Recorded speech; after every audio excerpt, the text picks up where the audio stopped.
Hello Collective and welcome in, or if you're new here, which I suspect you might be given the unique subject matter, welcome. Hello, my name, or you can call me, let's say, you can call me Abra, and this is my channel. Normally I do videos on tarot readings. I touch on topics ranging from the esoteric, spiritual, anything in the unseen realms, okay? I'm an 8th house stellium, so anything that is unseen, I'm interested in, okay?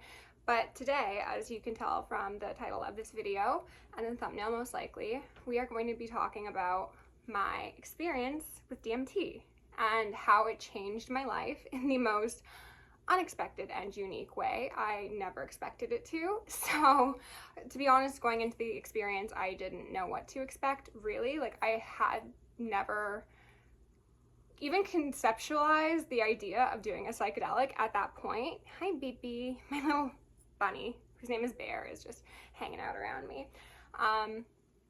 Previously to doing DMT, I had only been smoking a little bit of weed here and there for a couple months.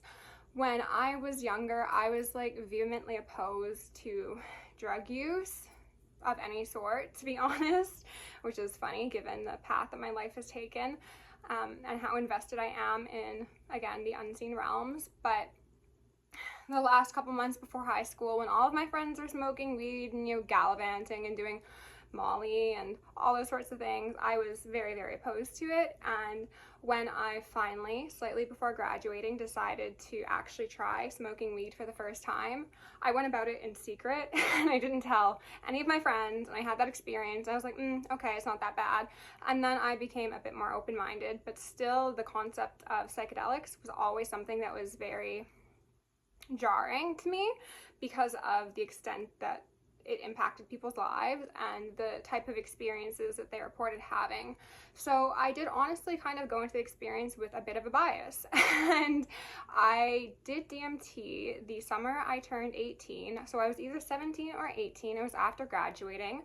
My boyfriend at the time, his mother had recently moved to Mexico. That was like her thing. She said, I'm done with the Canadian winter, fare thee well, and I'm off to Mexico. So she essentially went there. She started home business. She had a really cool life, and she invited us to come out. And obviously, again, F the Canadian cold, even though it was the summer, I'm just, I like to travel. I was more than happy to enjoy that travel and everything it brought with it. So my, at the time, boyfriend had, I believe, done it once before. His mom had done it once or a couple times. And at the instance of arriving in Mexico, it wasn't something that was primarily in my mind as a possibility. It was kind of presented as, if you want to, we can. So I go through my time in Mexico. I have a wonderful experience, sans falling down off of a scooter while it was raining and like skinning both of my palms. That was a bit #traumatizing, to be honest. But like, it was a good time. And we had gone to this beautiful blue church somewhere in the mountains of Mexico because she was living in San Cristobal de las Casas, which is not a location I was previously familiar with, but it was stunning. And honestly, I myself would love to move there. It's very, very beautiful. And there's lots of expats. So it's a very versatile community. It's beautiful and the weather's a whole lot better. So we had gone to this small blue church one day as a little excursion, and if I can find out the actual location, or if any of you who possibly live in Mexico or have been to Mexico know the church I'm speaking of near that location, then please put it in the comments. But it was a beautiful day trip. It was amazing, wonderful. A couple days later, the actual opportunity presented itself to do DMT. So I was asked, is this something that you want to partake in? And again, having extremely limited experiences with any sort of substance, aside from alcohol and limited experiences, I wasn't necessarily feeling the most prepared. So I did lots of research and I basically binge watched Terrence McKenna's videos because he definitely seems to be the most well-known and well-spoken teacher, or I don't know, experiencer of the medicine. And that's what all psychedelics are, essentially. They're medicines, and they're fun and they're intriguing and they're captivating, but at the end of the day, their medicines. So I had watched a bunch of his videos. I'd listened about, you know, what to do if you feel overwhelmed, how to break through, how to have the most beneficial experience. And when the day presented itself, I said, you know what? I don't know if I'm gonna have the opportunity again, so why not? Okay, like worst case scenario, I probably don't enjoy myself for a couple minutes, because for those of you who don't know, DMT is an extremely short acting trip slash experience. So I let my, at the time, boyfriend go first, because I was like, you know what, I don't want to be like the one to have the experience and then possibly set the vibe off for everybody else. So I was like, someone else go first. And like, he smoked it. He did not smoke enough, because you were supposed to be taking like significant inhales of this very harsh chemical, and you're supposed to be holding it in as long as possible. And again, this guy has done DMT before. He's definitely smoked weed. He's definitely indulged in other enjoyments of the mind-altering variety. So it was interesting that he took it and he was like, kind of like, I'm moved by it. He wasn't really. Now she's up in her little bear cave just hanging out. You might hear her rustling about. I put a treat in there for her hiding. So I was like, okay, well, maybe the substance isn't as strong as some strains, or I wasn't sure, but I was like, okay, whatever.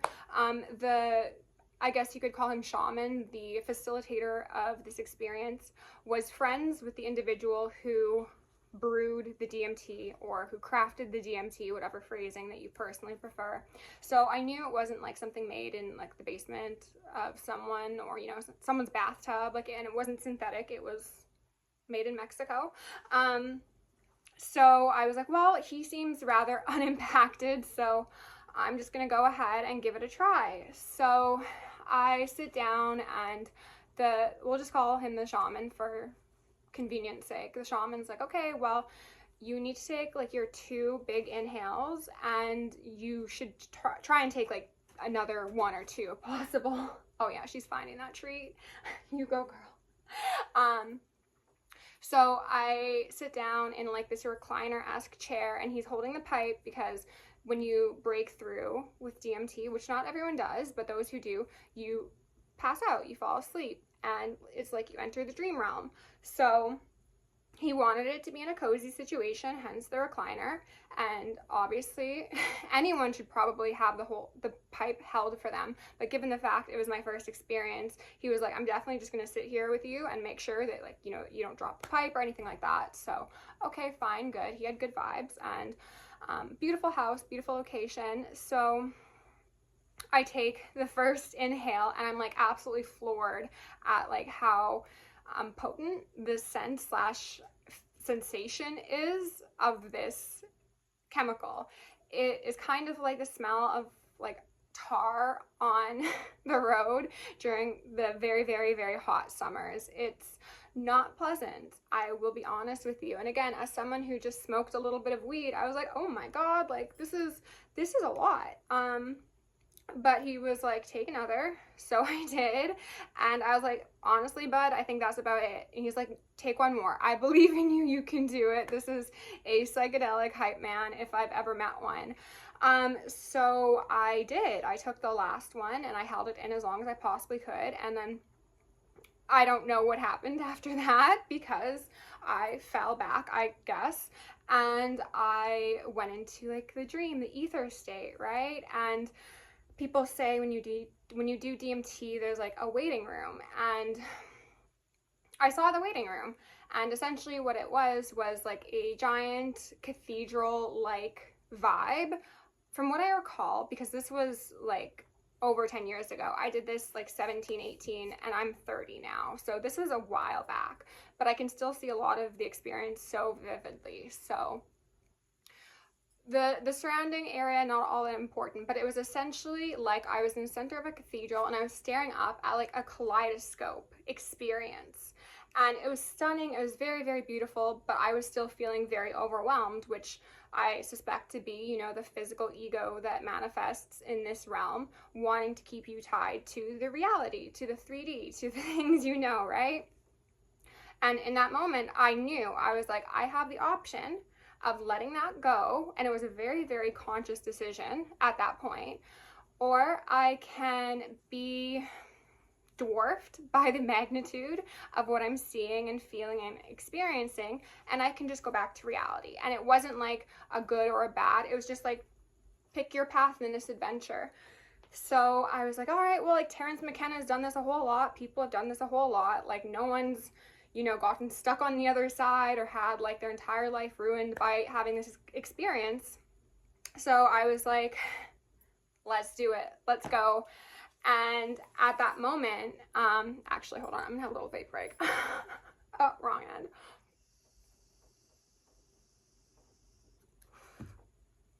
Quick commercial break to say that if you like me, you like my vibe, you like things of the esoteric, consider subscribing to my channel, because I'm going to be a lot more active over here, and I might be delving more into these conversations and topics that extend beyond simply tarot, because as you can tell by part of my book collection over here, I have quite a wide variety of interests that would appeal to people who like topics such as this. So you might find something you enjoy. So once I accept the fact that I'm about to go on an astro adventure, I am zoomed into, well, not quite zoomed into, but what I'm presented with is like a one-dimensional map of North and South America. And fun fact about me, I have terrible sense of direction, okay? I'm Canadian, as I mentioned. And if you held a gun to my head and you were like, quick, name every single province in Canada, I'd probably be dead, to be honest, okay? Geography was absolutely not my strong suit, never has been. Maybe it will be in the future if I get enough scholarly experience, but so it was interesting that I was shown like a one-dimensional map, but it wasn't a map of North and South America. It was like if you were on Google Maps and you were to see like little topographical, whatever, pieces of the world. So I see this one-dimensional, and then I start zooming in on Mexico. And as I start zooming in, I guess I go to the location that we had visited, that blue church, a couple days prior, and suddenly I'm standing in the center of the square, and it's a beautiful day, perfect weather, absolutely gorgeous. No one's there. Sun shining, vibes are peak, but no one's there. I don't see my physical body. At no point through this experience did I see my physical body, but it looks stunning. No one's there. It's not giving deserted town vibes. It's just like, And then it was kind of like I blinked, and all of a sudden the landscape changed.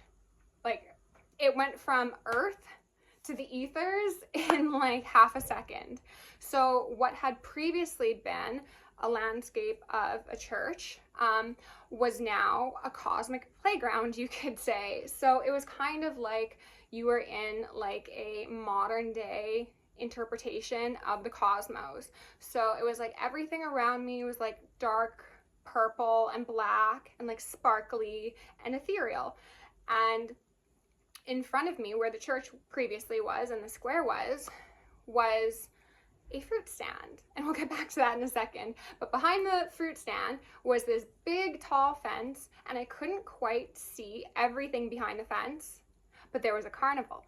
And for those of you who have had any interest, hi BB, in DMT and the experiences that people have on this substance, you'll know that the carnival is like a reoccurring motif in those journeys. So I was like, interesting. I could see like the peak of a Ferris wheel. I could see lights. It was like very positive vibes.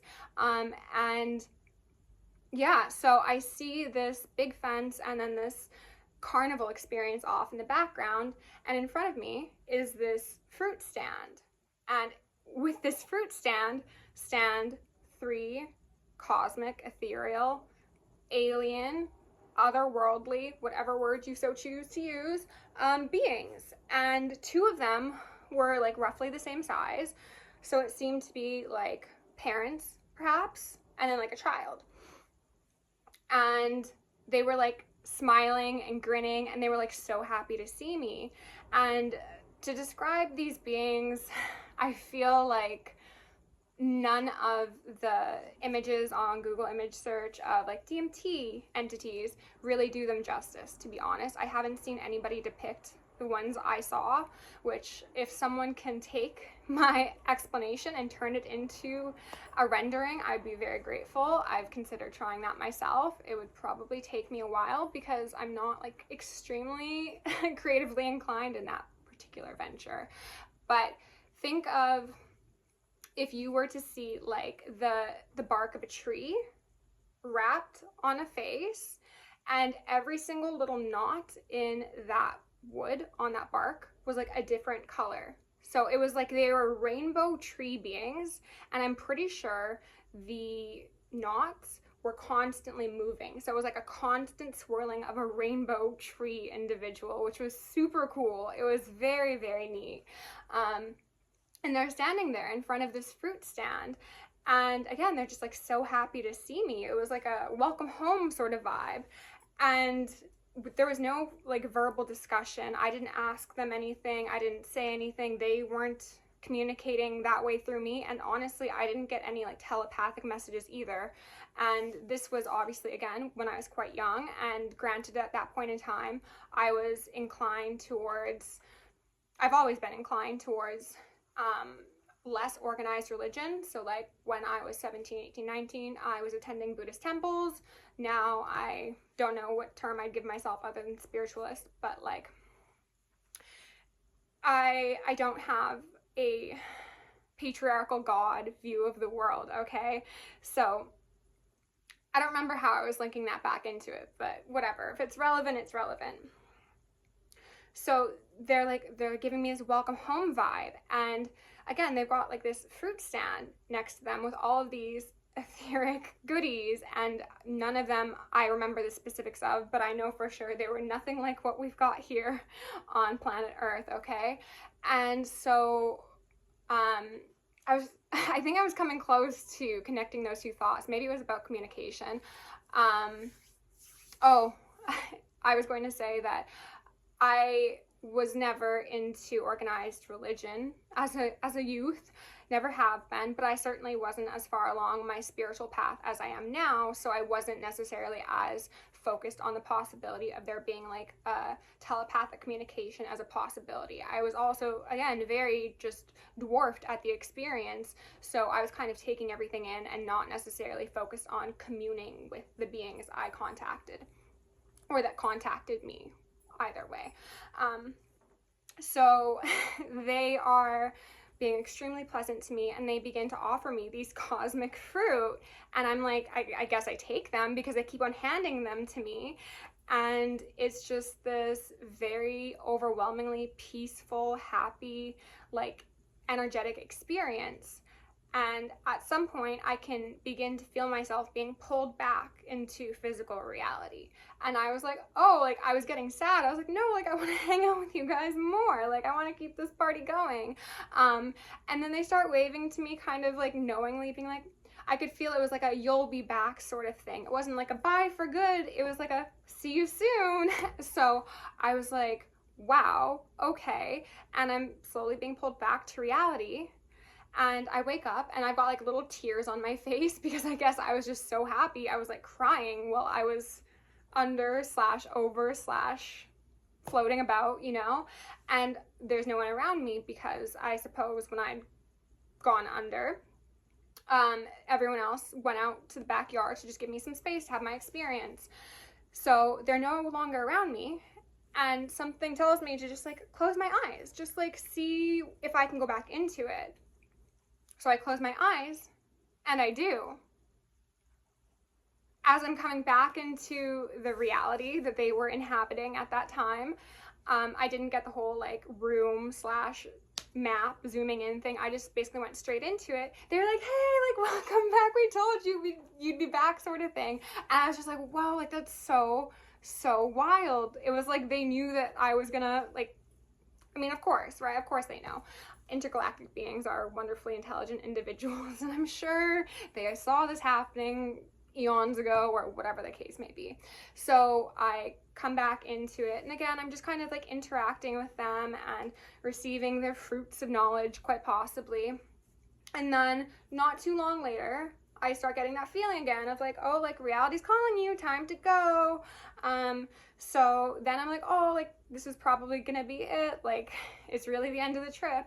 And then they were like, bye. Like it was so nice. Like again, the feeling of what they were doing was like communicating. Like it was so nice seeing you. Thank you for coming. Like we really enjoyed this sort of thing. But it was like a bye. Like it's like if you were going on a trip to see family, and then you are coming back home and your family's at the airport and they're like, bye, like we know it's not bye forever, but like it's bye for now sort of thing.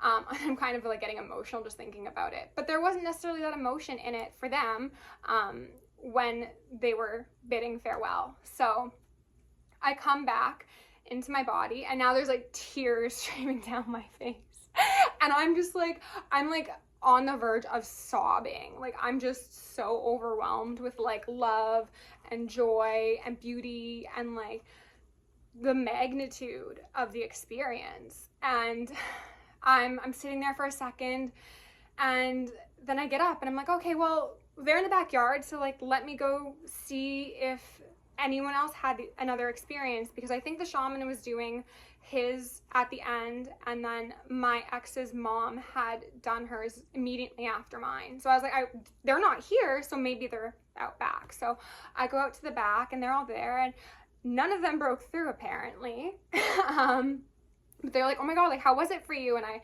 quickly recounted the experience to them, but I'm like looking at this tree in the backyard and it's a mango tree because again, we're in Mexico.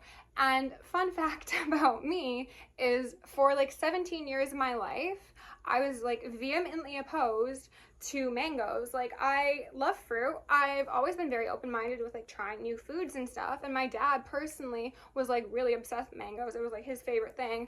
And whenever I'd see him, he'd like have a mango and he'd offer me pieces of the mango. And he kept on doing this to the point like I got offended. I'm like, I never accept your offering of a mango, Father. Why do you continue to extend?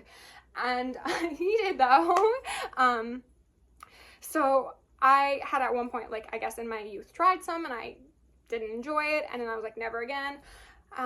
But there's this mango tree in the backyard and I'm like, I need some of that right now. Give me that fruit. So like I think the shaman like pulled one down and he like opened it up for me and I was eating it and I was like, oh my God, my world has been changed. Okay, so if you're waiting for me to say DMT changed my life because I realized that extraterrestrials are real or that human consciousness is not confined to the physical body or whatever, no, DMT changed my life in the most unexpected and unique way, in the fact that it made mangoes my favorite fruit. Like now I am absolutely obsessed. I like nearly always have like mangoes in my freezer if it's not on season, and I'm like always offering them to my friends when they come by, and I'm like, you can blend them into smoothies and they're just so great. Like so yeah, I went from being like anti-mango to like the biggest proponent of it because DMT beings fed me extraterrestrial fruit in Mexico. So that's the story, to be honest. I would love to do DMT again one day, like for a long time, for like maybe like 8 years. I was like, I don't think I'll ever need to do it again. But as my spiritual journey has progressed and I've been dieting more into using medicinal mushrooms as part of my development and my gifts and my communing, I've been thinking on the possibility of doing it again, and I would like to, but under very specific circumstances. It isn't something that I would take lightly, and I would certainly be going in with some questions. And yeah, it would be a very enlightening experience to have whenever it finds me again, whenever it is deemed appropriate. If it is ever deemed appropriate, I would love to do it again. But yeah, that's my experience with DMT and the entities that I encountered, and I hope those beings are out there having a wonderful, wonderful life, I don't know, existence, I don't really know, to be honest. But if anybody who's watched this video can relate to any parts of my experience, I would love to hear about it. If you have any questions, I'm an open book, so feel free to inquire through email or in the comments or whatever. Yeah. Thank you for being here. Thank you for watching my video. I hope it was entertaining, if not informative. And yeah, subscribe, like, comment, do the things. And for those of you who are waiting for tarot readings from me, those will be coming soon. I've just been very much guided to focus on myself, getting myself really situated in my new space. As most of you know, I moved recently, so that's been a whole thing, just getting myself, you know, stabilized over here.